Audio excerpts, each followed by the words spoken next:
Cette leçon, nous allons voir comment créer un nouveau projet. Alors, déjà, vous pouvez voir qu'on affiche opportunité, projet. C'est différent, une opportunité et un projet. C'est vrai que c'est vu comme ça. Ça peut être une opportunité ou un projet.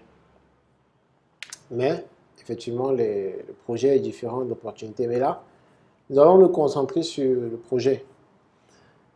Le projet, donc, pour créer un nouveau projet, vous allez donc à nouvelle opportunité ou projet. Vous cliquez. Un formulaire vous est ouvert et par défaut, vous voyez la référence du projet.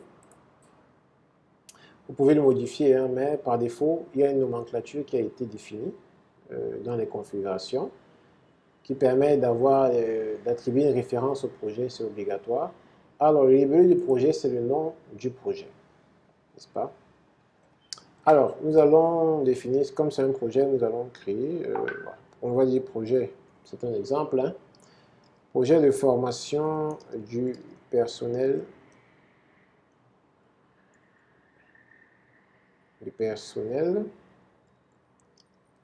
en conduite de projet.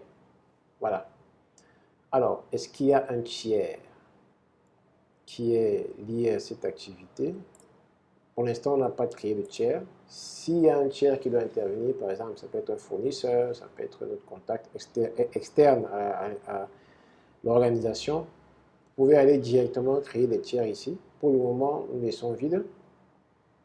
Alors, visibilité, est-ce que c'est visible par tout le monde ou alors est-ce que c'est visible uniquement quand on met contact projet, ça veut dire les personnes à qui les tâches vont être assignées dans ce projet. Vous voyez la différence?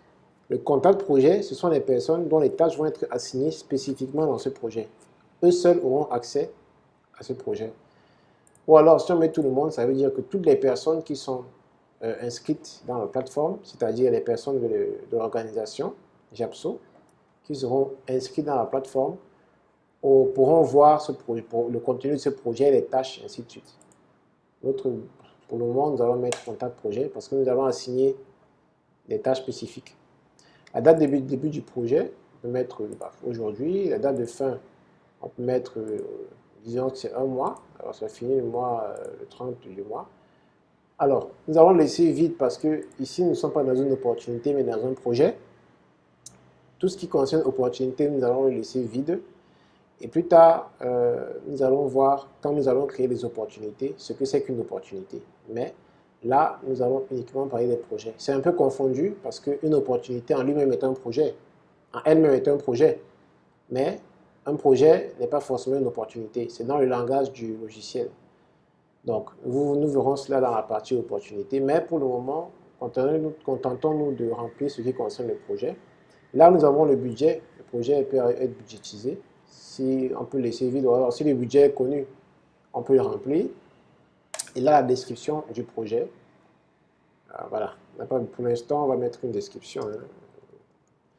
Mais rassurez-vous que vous aurez mis la description correcte. Alors, lorsque c'est fait, on met créer un brouillon. Par défaut, il n'est pas possible de créer un projet et qu'il soit validé directement.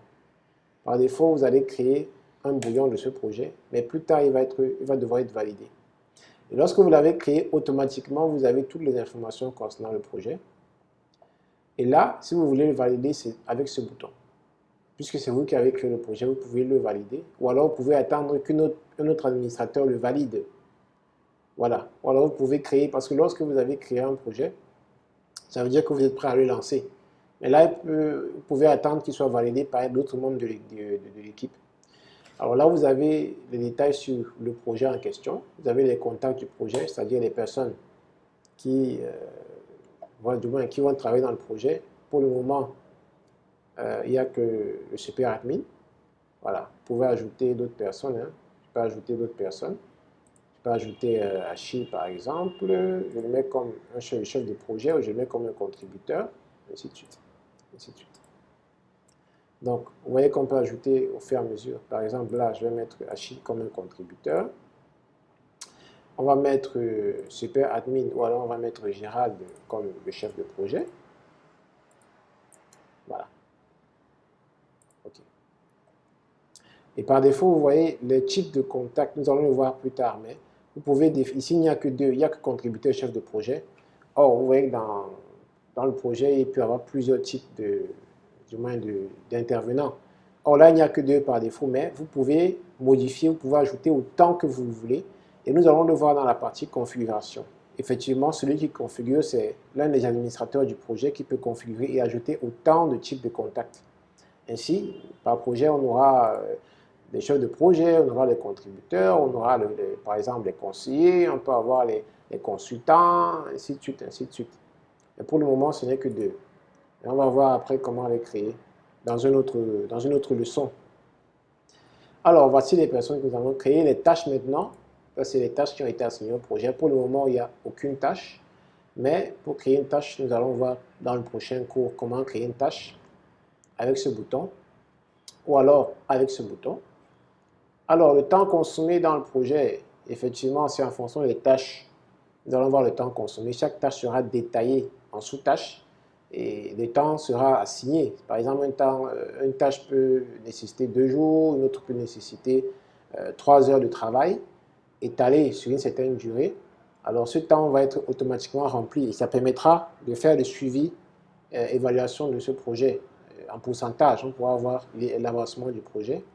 Il y a la vue d'ensemble du projet. Ici, on aura une vue d'ensemble, une liste des commandes, des propositions commerciales, des fournisseurs, des contrats associés au projet, des interventions, et ainsi de suite. Il y aura tous ces éléments. Il y aura les différentes notes du projet. Il y a les fichiers joints. Vous savez, dans un projet, on peut joindre des fichiers. Hein. Ça peut être un fichier projet. Vous voyez, par défaut, on sauvegarde sur le serveur sous le nom, voilà. On a le référence du projet plus le nom du fichier source. Voilà. C'est le nom du projet en fait. C'est comme ça qu'il sera identifié. Donc par défaut, lorsque en fait, nous verrons plus tard dans une leçon du cours comment justement gérer les fichiers joints, les documents, les PDF qui sont liés au projet, les rapports, ainsi de suite. Là sont les agendas. Et ici, on peut voir qu'il s'agit effectivement je veux dire, sur le cadre des événements qui sont liés au projet. On peut créer des événements liés au projet dans les calendriers. Par exemple, dans un projet, on peut créer par exemple des jalons, ce genre de jalons, ainsi de suite. À un moment donné du projet, il y aura telle étape, ou alors il y aura tel événement qui va être déclenché à un moment donné du projet. On peut créer des événements ici. Et c'est lié au module agenda. Vous voyez, les modules sont liés les uns les autres. Donc là, on a fait le tour, n'est-ce pas, d'un projet. Ce projet n'a encore aucune tâche. Il a déjà quelques personnels qui ont été attribués. Il y a 3 contacts qui ont été, n'est-ce pas, enregistrés dans le projet. Mais comme aucune tâche n'a encore été définie, nous allons voir dans la prochaine section comment attribuer des tâches dans ce projet.